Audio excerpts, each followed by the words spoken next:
20. Louvado seja o nome do Senhor.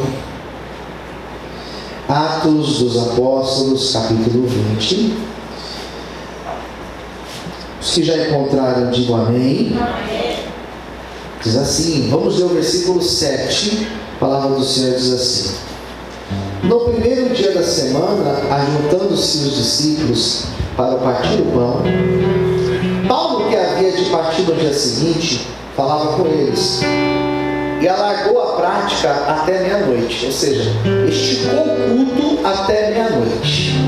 Quem entendeu, diga amém. 8. Havia muitas luzes no cenáculo onde estavam juntos, e estando um certo jovem por nome Eutico, assentado numa janela, caiu do terceiro andar, tomado de um sono profundo que lhe sobreveio durante o extenso discurso de Paulo, e foi levantado morto. Paulo, descendo, inclinou-se sobre ele, abraçando-o, disse: não vos perturbeis, que a sua alma nele está. Subindo e partindo o pão e comendo, ainda lhes falou largamente até a alvorada. E assim partiu, e levaram vivo o menino, e ficaram não pouco consolados. Vamos orar? Vamos orar, fecha os olhos. Senhor, esta é a hora de nós sermos ministrados pela Tua Palavra. Venha falar conosco nesta manhã, Senhor. Revela essa palavra aos nossos corações. Nós precisamos ouvir a Tua voz, em nome de Jesus. Amém. Vamos aplaudir Jesus. Glória a Deus.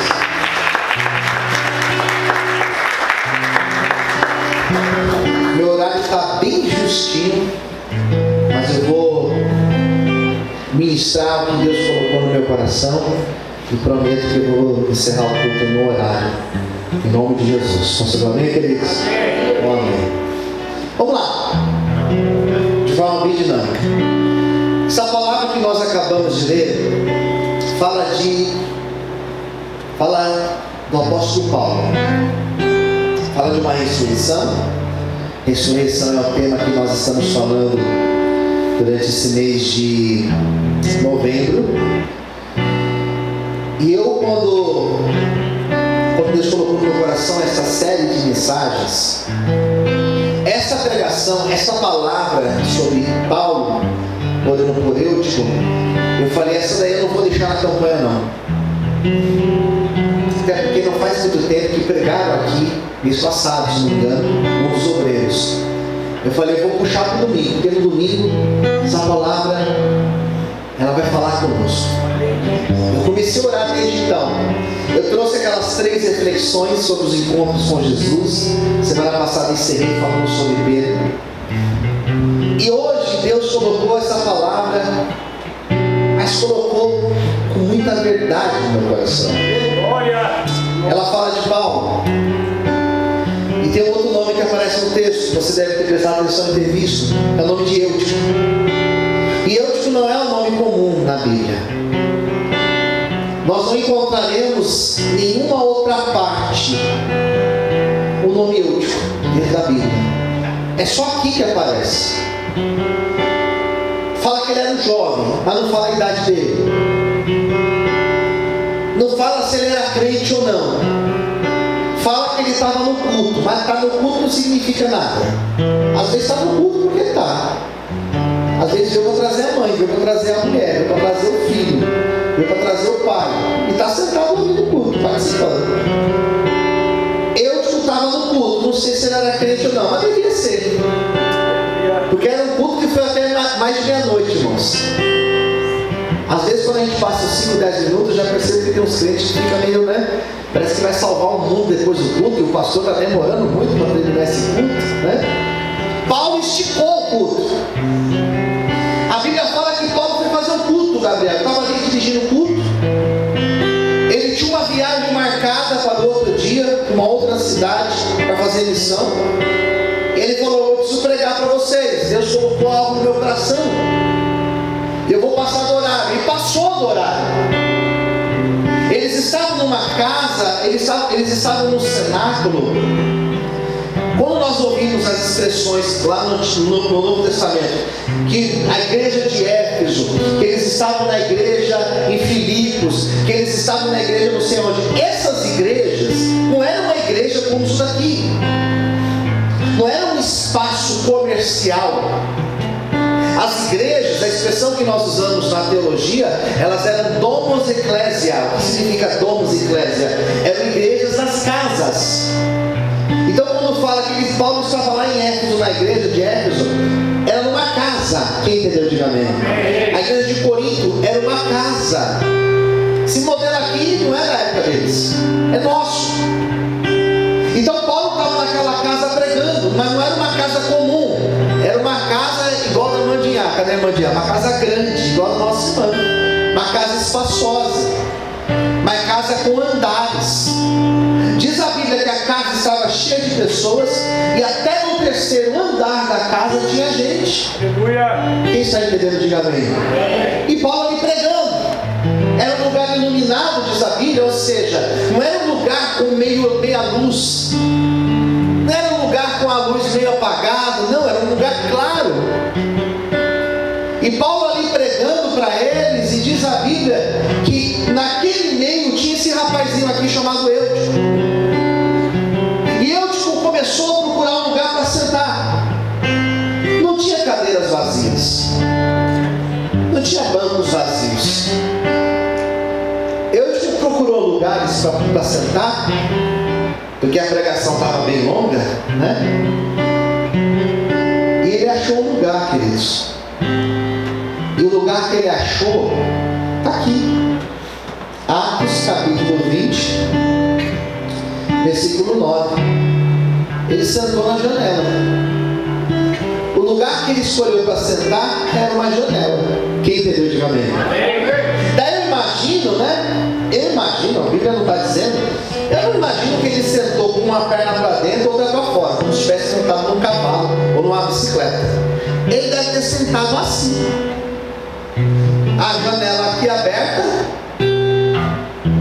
Se ele tem um mínimo de consciência, ele vai sentar com as pernas para dentro e deve estar segurando aqui assim. Quando eu lembro de Eutico, desse jeito aqui. Eu imagino ele assim. Quem está entendendo, diga amém. E está lá o povo pegando, e Paulo pregando, e eu digo lá daqui de cima, porque ele já estava no terceiro andar, olhando para lá do lado de baixo. E eu imagino, aquela região é quente, imagina o calor que não estava. Eu imagino que algumas vezes ele teve que olhar para fora, para ver o que estava acontecendo lá fora. Ele estava lá dentro, mas estava olhando para fora. Assim penso eu. Quem está entendendo, diga amém.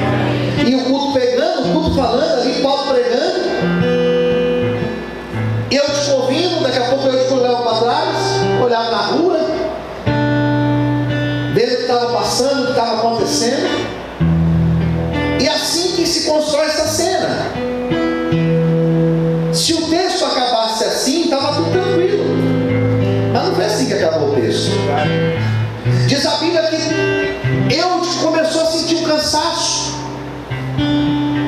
Às vezes eu estou pregando aqui na igreja, eu sou muito observador. Às vezes eu estou pregando, eu vejo que tem alguém que está com sono.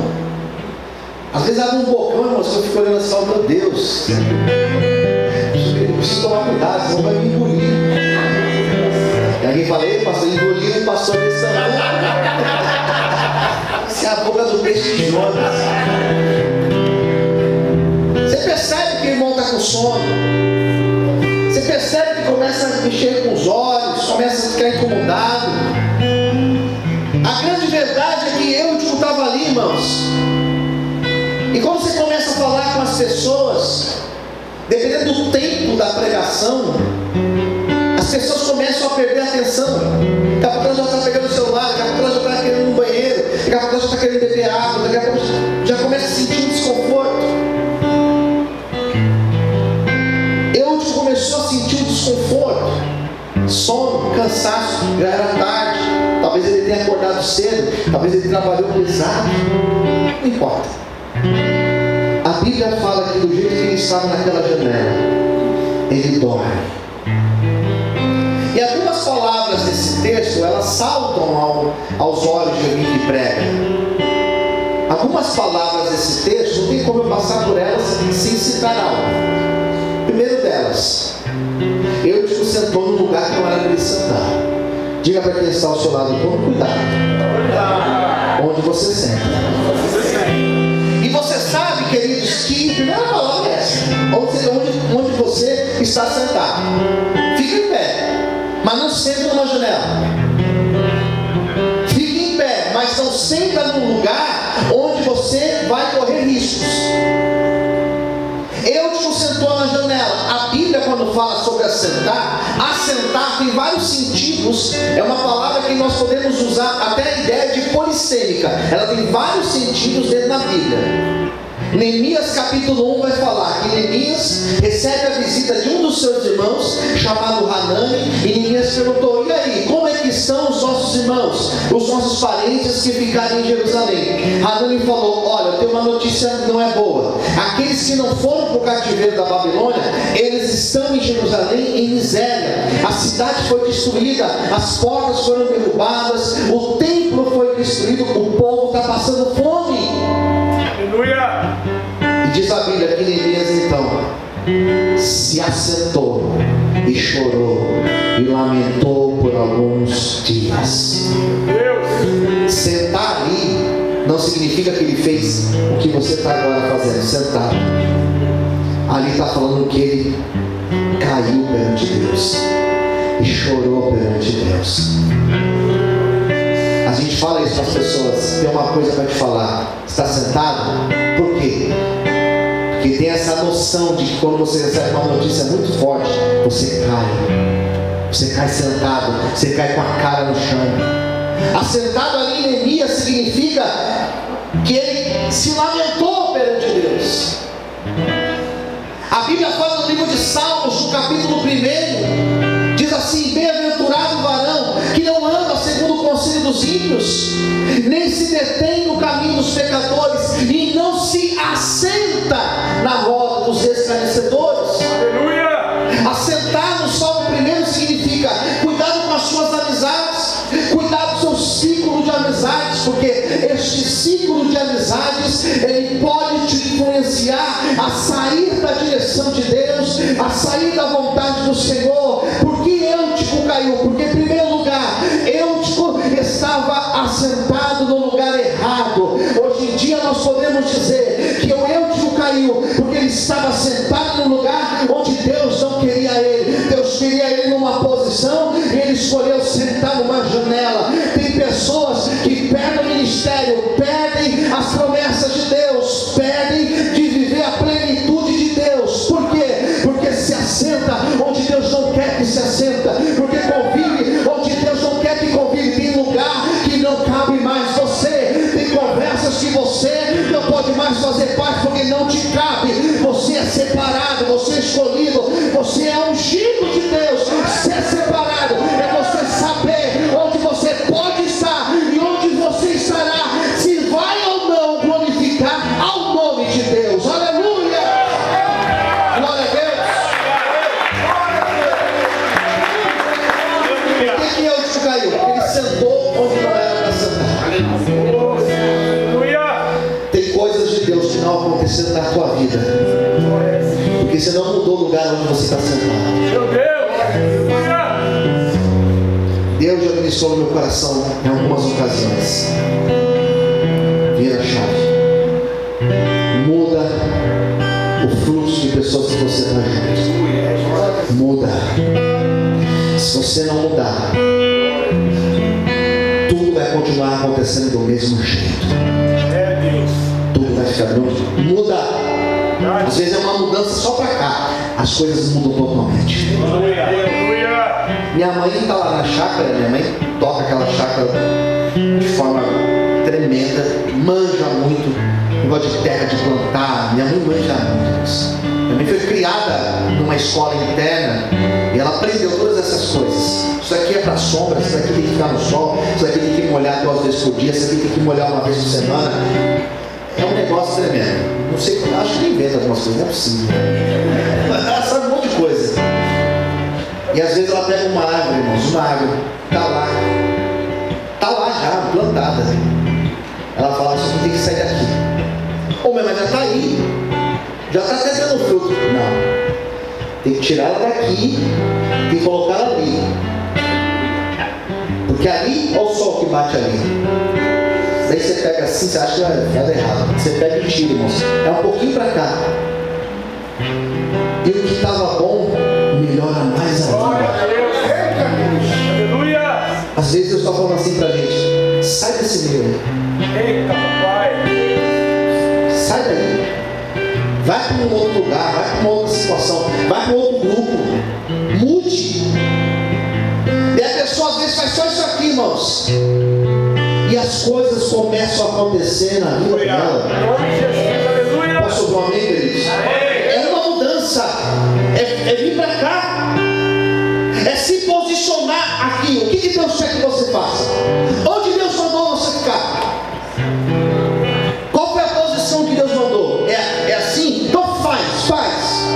Daqui a pouco você vai ver o que Deus fará na tua vida. Deus está dizendo: calma, eu vou mostrar que eu estou contigo. Calma, eu vou mostrar que eu estou no controle de todas as coisas. Você pode aplaudir e exaltar o Senhor. Aleluia.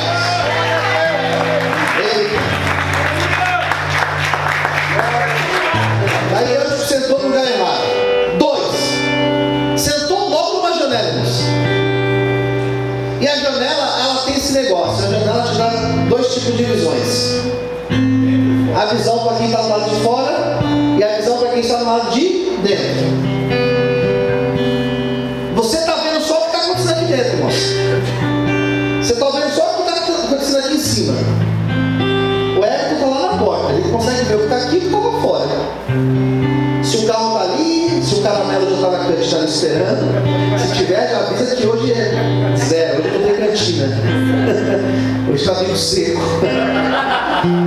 Quem está na janela consegue enxergar o que está fora e o que está dentro. Isso não é bom. Isso não é bom. Porque primeiro te tira do foco. O foco tem que ser aqui, irmãos. Posso ouvir um amém? Lá fora, ela está lá fora. A pessoa que está na presença de Deus, em cima da janela, é o que está em cima do muro. O que está em cima do muro, ele não está focado nem aqui nem lá. Está em cima do muro. A gente não usa essa expressão: ô fulano, desce em cima do muro. Não é que a pessoa está em cima de um muro, é que ela está indecisa. Elias certa vez chamou o povo de Israel e falou assim: por que vocês estão cocheando em 2 pensamentos? Esquece, desce do muro. Ou nós servimos a Deus, ou nós servimos a Baal. E aí? Aleluia. O que você vai servir? Desce do muro. Tem momentos que você fica ali em cima do muro, que é normal você ficar analisando se eu vou para cá ou se eu vou para cá. É normal isso. Mas tem horas que você precisa tomar a decisão.